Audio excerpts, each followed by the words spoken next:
आज एक नए विषय पर मैं आपसे कुछ चर्चा करना चाहूँगा। ये विषय है मार्ग का, ये विषय है यान का। आपने दो शब्द सुने होंगे, पितृयान और देवयान। देवयान का मतलब देवाः यान्ति अनेन, जिस रास्ते से देव लोग जाते हैं वो देवयान है, और जिस रास्ते से पितर लोग जाते हैं वो पितृयान है, पितरों का रास्ता। संसार में एक तो पितृ परंपरा चलती है, पिता उनका पुत्र, उनका पुत्र, उनका पुत्र, और दूसरी परंपरा चलती गुरु शिष्य परंपरा, उनका शिष्य, उनका शिष्य, उनका शिष्य। तो जो शिष्य परंपरा है वो देवयान है, जो पितृ परंपरा है, पुत्र परंपरा है, पुत्र का पुत्र, ये परंपरा वो पितृयान है। जिसमें हम पिता बन करके जाते हैं वो पितृयान है, जिसमें हम गुरु बन के जाते हैं वो देवयान है।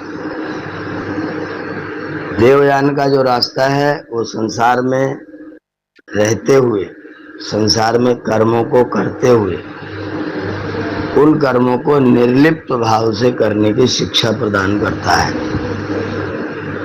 और पितृयान में जो हम कर्म करते हैं उन कर्मों में लिप्त रहते हुए हम अपने कर्मों को संपन्न करते हैं।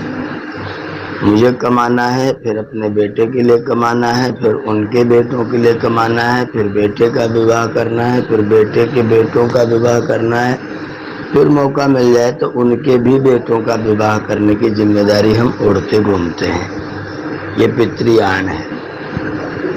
और देवयान में मैं अपने कर्तव्य का पालन करता हूँ, उसके बाद अपने कर्तव्य का जो जुआ है उस जुए को उतार करके किसी दूसरे के कंधे पर छोड़ करके अपना रास्ता अलग कर लेता हूँ, अपना रास्ता भिन्न कर लेता हूँ। जैसे कोई व्यक्ति राजा बना और उसने राजा बन करके राज्य की धुरी का वहन किया, राज्य को चलाया, एक समय तक चलाया। जब 50 वर्ष का हो गया, 60 वर्ष का हो गया, जब उसकी शारीरिक क्षमताएं उस तरह की नहीं रही, कुछ कम हो गई, तो उसने अपने पुत्र को बुलाया, जिसको अभी तक युवराज के पद पर बिठाला हुआ था, उसको बुला करके उनका राज्याभिषेक कर देते हैं। और फिर पिताजी चले जाते हैं वानप्रस्थ बन करके वन में किसी आश्रम में जा करके अपना तप स्वाध्याय ईश्वरोपासना करते हैं, अपने जीवन को अग्रिम आगे आने वाले जीवन के लिए तैयारी के लिए उसको भेज देते हैं। और इधर जो घर की, परिवार के, राज्य की जो जिम्मेदारियां थी उन जिम्मेदारियों को दूसरे कंधों पर डाल देते हैं, फिर उन जिम्मेदारियों से मुक्त हो जाते हैं। उन जिम्मेदारियों से मुक्त होकर के जिस लिए मानव का तन प्राप्त हुआ था, हम लोग इस संसार में आए हैं तो इस संसार के हम निवासी नहीं हैं, हम यहाँ के प्रवासी हैं। हम यहाँ आते हैं, फिर जाते हैं, फिर आते हैं, फिर जाते हैं। एक समय ऐसा हो कि हमारा आना जाना बंद हो जाए, कोई व्यक्ति गाड़ी पर बैठे और गाड़ी स्टेशन पर पहुंच जाए, वो फिर न उतरे, क्योंकि गाड़ी तो लौट के फिर वापस आएगी, और वो फिर गाड़ी के डिब्बे में बैठ गया, गाड़ी फिर इधर आ गई, और यहाँ भी वो नहीं उतरा, गाड़ी फिर चली गई, और फिर वहाँ भी नहीं उतरा, गाड़ी फिर चली आई। अगर कोई व्यक्ति इस तरह से गाड़ी आती जाती रहे, उसी में बैठा रहे, तो आप उसे क्या कहेंगे? आप कहेंगे इसका स्क्रू ढीला हो गया है, इसका माथा फिर गया है, ये पागल हो गया है, गाड़ी में से उतरता ही नहीं है। हम जिस गाड़ी में बैठने वाले को पागल कह रहे हैं, उसका माथा फिरा कह रहे हैं, क्या हम लोग इसी तरह के नहीं है? हम सभी मानव प्राणी जितने भी हैं सब तो यही कर रहे हैं, सब तो गाड़ी पर बैठे हैं, उतर कहाँ रहे हैं? स्टेशन आ जाता है, शरीर छूट जाता है, दूसरी गाड़ी में बैठ जाते हैं, फिर वो गाड़ी चलती रहती है, फिर दूसरी गाड़ी में बैठ जाते हैं, फिर वो गाड़ी चलती रहती है, फिर दूसरी गाड़ी में चले जाते हैं। 1 अरब 97 करोड़ वर्ष व्यतीत हो गया, 1,84,00,000 खत्म हुई ना बीत, कल्पयुग 4 गए, नाक में दम आ गया, करें क्या, मरते मरते हार गए। देहिनोस्मिन् यथा देहे कौमारम यौवनम जरा तथा देहांतर प्राप्तिर। जवानी आई, बुढ़ापा आया, प्रौढ़ता आई, मृत्यु हुई, फिर शरीर आया, फिर बच्चे हुए, फिर जवानी आई, फिर बुढ़ापा आया, फिर मृत्यु हुई, फिर बच्चे हुए। ये करते करते 1 अरब 97 करोड़ वर्ष हमको, आपको, सबको व्यतीत हो चुका है। हम लोग गाड़ी में बैठे हुए हैं, गाड़ी में से उतरते ही नहीं है। जो पितृयान के लोग हैं वो गाड़ी में से उतरते ही नहीं है। जो देवयान के लोग हैं वो गाड़ी को छोड़ करके, उनका स्टेशन आया नहीं कि अपना सामान सट्टा लेते हैं, उतर करके गाड़ी को छोड़ देते हैं, गाड़ी को भूल जाते हैं। वो गाड़ी जाएगी जहां जाएगी, उसको जो ले जाएगा वो ले जाएगा, हमसे उस गाड़ी का कोई लेना देना नहीं, क्योंकि हम अपनी मंजिल पर पहुंच चुके हैं। तो जो मंजिल पर पहुंचने का रास्ता है वो देवयान रास्ता है, और जो यहीं फिर आने का रास्ता है वो पितृयान रास्ता है। पितृयान में आपको थोड़ा सुख मिलेगा तो साथ में दुख भी मिलेगा, सुख दुख मिश्रित तो सदैव बना रहेगा। ऐसा कभी नहीं होगा कि हमेशा सुख रहे, ऐसा कभी नहीं होगा कि हमेशा दुख रहे। और ज्यादा दिन तक अगर सुख रहा तो वो सुख भी दुख में ही बदल जाएगा। जैसे आप जब नया मकान बनाते हैं, पहले व्यक्ति के पास में कोई आय नहीं थी तो उसने जैसे तैसे करके ईंटें जोड़ करके ऊपर से टीन चाइल छा करके और उसने मकान बना लिया। जब उसका भी उद्घाटन करता है तो परम प्रसन्न होता है, बड़ी प्रसन्नता से उस मकान का वो उद्घाटन करता है। थोड़े दिन उसमें रहते रहते रहते दूसरों को मकान देखते उसके मन में आता है कि ये तो छत बहुत कमजोर है, इसमें तो गर्मी लगती है, तो बहुत खराब है, इसको नया बनाए। और फिर वो जैसे तैसे करके पैसे जोड़ता है, फिर एक नया पक्का छत वाला मकान बनाता है, फिर उसका उद्घाटन करता है, फिर खुशी होता है। फिर उस मकान में रहते रहते कुछ दिन के बाद में उगने लग जाता है, फिर कहते हैं मकान बहुत छोटा है, इसको तो और बड़ा बनाना चाहिए, क्राइटेरिया ठीक नहीं है, वातावरण ठीक नहीं, पड़ोसी ठीक नहीं, अब हम नया मकान बनाएंगे। और फिर वो नया मकान जब जब मकान बनाता है तब तक वैसी खुशी करता है, और थोड़े दिन बाद उसकी वो खुशी दुख में बदल जाती है। किसी व्यक्ति को एक दिन पूड़ी खिलाइए प्रसन्न होता है, उसे रोज नित्य तीनों टाइम पूड़ी खिलाइए, तीसरे दिन भोजन ही बंद कर देगा। तो सुख अधिक समय तक रहता है तो दुख में बदल जाता है, और दुख अधिक समय तक रहता है तो सुख में बदल जाता है। हम अभ्यासी हो जाते हैं उसी दुख में रहने के। जिसको आज हम दुख समझते हैं उसी दुख में जब रहने के अभ्यासी हो जाते हैं तो मस्त हो जाते हैं। गाय को जब पहली बार रस्सी में बांधा जाता है तो बहुत छटपटाती है, कूदती है, उठने की कोशिश करती है, भागने की कोशिश करती है, खींच के निकालने की कोशिश करती है, लेकिन बाद में चरने के लिए छोड़ देते हैं, लौट कर क्या करके फिर अपने खूंटे पर रस्सी के लिए खड़ी हो जाती है, रस्सी बांध दी जाती है, उसे कोई संकट नहीं, आराम से बंधी रहती है, फिर चारा पानी खाती, बैठती, उठती है, सवेरे फिर घूमने के लिए चली जाती है। तो जो ज्यादा समय का दुख है वो सुख में बदल जाता है, जो ज्यादा समय का सुख है वो दुख में बदल जाता है। सुख और दुख दोनों स्थायी नहीं है। पितृयान में सुख और दुख दोनों साथ साथ रहते हैं। आने को दोनों आते हैं जीवन भवन मुडेरे पर। सुख और दुख रूपी कबूतर जो हैं आने को दोनों आते हैं जीवन भवन मुडेरे पर। दुख तो बैठे रह जाते हैं, सुख जल्दी उड़ जाते हैं। हम सुखों को तो भूल जाते, दुखों को याद रखते हैं। तो दुख और सुख साथ साथ चलते रहते। पितृयान में देवयान ऐसा रास्ता है जहाँ पर हम सुख और दुख से परे हो जाते हैं। सुख दुख के समय कृत्वा लाभा लाभौ जया जयौ ततो युद्धाय युज्यस्व नैवं पापमवाप्स्यसि। सुख दुख के समय कृत्वा, जब हम सुख और दुख को समान कर देते हैं, लाभ और हानि को समान कर देते हैं, जय पराजय को समान कर देते हैं, मान सम्मान को तिरस्कृत कर देते हैं, उसको कुछ नहीं समझते हैं, तब जो रास्ता बनता है आपका, उस रास्ते का नाम देवयान रास्ता है। देवयान में आप जल्दी से दुखी नहीं होते, पितृयान में आपको तुरंत दुख होता है।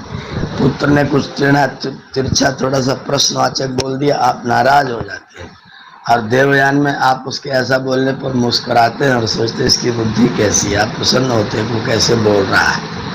पितृयान में व्यक्ति को गुस्सा आ जाता है, देवयान व्यक्ति को उसी स्थिति में, ऐसी परिस्थिति में व्यक्ति प्रसन्न हो जाता है। सुकरात की पत्नी ने कुछ पैसे दिए और बोले कि जाओ बाजार से गन्ना ले आना, आज हमारा गन्ना चूसने का मन कर रहा है। सस्ते का जमाना था, 1 रुपये में पूरा एक बोझ गन्ना आ गया। उन्होंने पूरा 20, 25, 30 गन्नों का जो बोझ था वो सारा बोझ लेकर के बाजार से निकले तो रास्ते में बच्चों ने कहा बाबा एक गन्ना दे दो। बाबा ने गन्ना निकाल के दे दिया। आगे पहुंचे फिर बच्चों ने कहा बाबा एक गन्ना दे दो, उनको भी निकाल के दे दिया। ऐसी बारी बारी से देते रहे। घर पहुंचे तो एक गन्ना बचा, बाकी सब गन्ना बच्चों ने बांट लिया। एक गन्ना देख करके देवी जी को बहुत तेज गुस्सा आया। उन्होंने उस गन्ने को लेकर के और सुकरात को एक गन्ना मारा। गन्ना मारा तो गन्ना बीच से टूट गया। गन्ना टूट गया तो सुकरात मुस्कुराते हुए बोले कि मैं सोच रहा था कि इस गन्ने को हम लोग कैसे बांटेंगे, कैसे आधा आधा करेंगे। आपने बड़ी कृपा की, कितना सुंदर तरीके से इस गन्ने को बांट दिया। अब एक टुकड़ा आप खा लीजिए, एक टुकड़ा मैं खा लेता हूँ। बहुत अच्छी बात। बैठे थे आराम से, पत्नी बड़बड़ा रही थी, गुस्सा थी, नाराज थी, पैर पटक रही थी। ये आराम से बैठे थे, अपना कुछ कार्य कर रहे थे, कुछ सोच रहे थे, कुछ चिंतन कर रहे थे, विचार कर रहे थे। पत्नी ने आकर के कूड़े की बाल्टी इनके सिर पर पलट दी। जब कूड़ा इनके सिर पर गिरा तो खड़े हो गए और मुस्कुराते हुए बोले, हमने तो मुहावरा जो सुना था, मुहावरा आज गलत हो गया। हम मुहावरा पढ़ते थे कि जो गरजते हैं वो बरसते नहीं है, पर आज तो गरजने वाले बादल बरस भी गए। तो जो उन परिस्थितियों में अपने आप को प्रसन्न कर ले वो देवयानी है, वो देवयान का रास्ता है। और जो परिस्थितियों से प्रभावित होकर के सुखी या दुखी हो जाता है वो पितृयान का रास्ता है। देवयान के रास्ते पर आपका सुख अक्षुण्ण होता है, आप मुक्ति के मार्ग पर जाते हैं और आप करोड़ों अरबों वर्षों तक मुक्त रह करके अपने जीवन में आनंद को भोगते हैं, ईश्वर की आज्ञा में विद्यमान रहते हैं। और जब आप पितृयान में जाते हैं तो आपका क्षणिक सुख होता है, क्षणिक दुख होता है। और सुख दुख के क्षण क्षण में हम लोग सुखी और दुखी होते अपने जीवन को व्यतीत करते रहते हैं। कभी निराशा, कभी आशा, कभी कुछ कभी कुछ, हम ये करते रहते हैं और ये जीवन यूं ही व्यतीत होता रहता है, परिणाम कुछ नहीं होता है। और देवयान का परिणाम है, देवयान के प्रत्येक कर्म का आपका परिणाम है, वो आपके अगले रास्ते को सुधारता है और आपको दुखों से बचाता है। संसार में रहते हुए भी दुखों से अलग करता है और संसार छूटने पर तो परम सुख में, परम आनंद में, मोक्ष में आपको भेज देता है। तो जो देवयान का रास्ता है वो प्रशस्य रास्ता है, जो पितृयान का रास्ता है वो अप्रशस्य रास्ता है। ये बार बार आने जाने का मार्ग है, वही वही क्रियाएं बार बार दोहराने का मार्ग है, बार बार सुखी और दुखी रहने का मार्ग है। देवयान एक बार में सुखी रहने का मार्ग है और दुख की परिस्थितियों में भी, दुख के क्षणों में भी, दूसरी विषम परिस्थितियों में भी जो देवयान वाला व्यक्ति वो कभी भी दुखी नहीं होता है। भगवान श्री राम को कैकेयी के वचन के अनुसार, कैकेयी की आज्ञा के अनुसार महाराज दशरथ ने वन जाने को आदेशित कर दिया। महाराज राम ने महाराज दशरथ से नहीं पूछा कि मेरे वन भेजने का आपका उद्देश्य क्या है। उन्होंने कहा पिताजी की आज्ञा है, मुझे जाना है। लोगों ने शायद उनसे कहा होगा कि राम जी आपके पिताजी बड़े विचित्र हैं, आप उनके इतने प्रिय पुत्र हैं, भला बताओ एक पत्नी के कहने पर आपको उन्होंने वन में भेज दिया, कमाल हो गया, आपके पिताजी बड़े विचित्र। भगवान राम मुस्कुराए, बोले तुम मेरे पिताजी को जानते नहीं, मेरे पिताजी बहुत योग्य व्यक्ति हैं। और भगवान राम ने तुलसी जी के शब्दों में कह दिया, पिता दीन मोहि कानन राजू। पिताजी ने मुझको जंगल नहीं भेजा है, पिताजी ने मुझको जंगल का राज्य प्रदान किया है, मुझे राजा बनाया है। और अयोध्या तो सीमित है ना, अयोध्या तो सीमित है, 12 योजन ही तो लंबाई है इसकी, ये 12 योजन ही तो लंबी अयोध्या है। ये अयोध्या की लंबाई तो सीमित है, कौशल की लंबाई तो सीमित है। मुझे पिताजी ने विशाल वन में विशाल राज्य दे करके भेजा है। तो लोगों ने जब बात सुनी तो मुस्कुराए होंगे, हंसे होंगे, बोले पिताजी ने जो तुमको वन का राज्य दिया वो राज्य भरत को क्यों नहीं दिया, तुमको अयोध्या का राज्य क्यों नहीं दिया, भरत को अयोध्या बनी बनाई दे दी, तुमको वन में भेज दिया। तो राम जी ने फिर मुस्कुरा के उत्तर दिया, जहाँ सब भांति मोर बड़ काजू। पिताजी ने जो मुझे राज्य प्रदान किया वहां मेरा बड़ा काम है, क्योंकि मेरा छोटा काम थोड़ी, मेरा काम तो बड़ा है। तो बड़े लोगों को बड़ी चीज दी जाती है, छोटे लोगों को छोटी चीज दी जाती है। भरत मेरा भैया है, छोटा भाई है, उसको छोटा राज्य दे दिया। पिताजी ने, मैं बड़ा भाई मुझको बड़ा राज्य दे दिया। पिताजी इतने न्याय प्रिय हैं, इतने न्यायकारी हैं कि पिताजी ने मुझको बड़ा राज्य दे दिया। और वो जानते हैं मेरा राम इतना सबल है कि वो वन में भी राज्य खड़ा कर सकता है। एक भी सैनिक बिना लिए लाखों सैनिकों के साथ जाकर के राम जी ने लंका में युद्ध किया, नई सेना बनाई, नए सैनिक बनाए, नए मित्र बनाए, नए साथी बनाए, नए राजाओं को मित्र बनाया, सुग्रीव को मित्र बनाया, विभीषण को मित्र बनाया और विभीषण को मित्र बना के लाखों की सेना के साथ जाकर के लंका पर चढ़ाई की, लंका को जीता। अयोध्या से एक सैनिक भी लेकर के नहीं गए। जो राजा बनेगा राज्य का, उसके साथ में सैनिक की सहायता होगी। मुझे तो पिताजी ने ऐसा बड़ा राज्य दिया कि मुझे पिताजी जानते हैं कि मेरा बेटा नए राज्य बना सकता है, नई सेना खड़ी कर सकता है। तो पिताजी का मेरे बल पर विश्वास है, इसलिए पिताजी ने मुझको वन का राज्य प्रदान किया है। ऐसे व्यक्ति को कौन दुखी कर सकता है? ये देवयान का रास्ता है। इस तरह के रास्ते को हम देवयान का रास्ता कहते हैं। पिताजी ने अपने मकान में अपने भाइयों को अपने बेटों का बंटवारा कर दिया। अब दोनों बेटों का बंटवारा हुआ तो एक बेटे को ज्यादा हिस्सा दे दिया, दूसरे बेटे को कम हिस्सा दे दिया। दोनों बेटे आपस में भिड़ गए, पिताजी को भी डांटने लगे, पिताजी से भी झगड़ा कर लिया। एक दूसरी परिस्थिति, पिताजी ने बंटवारा कर दिया, बड़े भाई और छोटे भाई दोनों का बंटवारा करके छोटे को ज्यादा दे दिया, बड़े को कम दे दिया। बड़े ने अपने पिताजी से कहा, पिताजी मैं तो बड़ा हूँ और अच्छा बना सकता हूँ, मैं अच्छा कमाता भी हूँ, जो मेरा बच्चा वाला हिस्सा ये भी आप छोटे भाई को रहने दीजिए, घर में कोई दीवार मत बनाइए, घर में कोई बंटवारा मत करिए, मैं जा रहा हूँ और मैं अपना नया मकान बनाऊंगा और अब मैं अपने नए मकान में ही रहूंगा।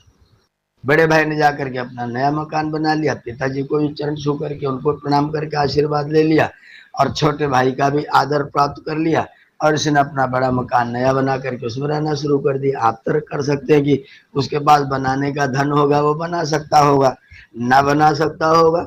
आपके पास धन नहीं, आप नहीं बना सकते तो मजदूरी तो कर सकते हैं, मजदूरी करके तो बना सकते हैं। पति पत्नी में आपस में प्रेम हो और आपके अंदर त्याग और वैराग्य की भावना हो, जैसे भगवान श्री राम वन में अनेकों लोगों के साथ में मित्रता कर सकते हैं। आप अपने व्यवहार से अनेकों लोगों के साथ मित्रता करके अपने आप को नए तरीके से खड़ा कर सकते हैं।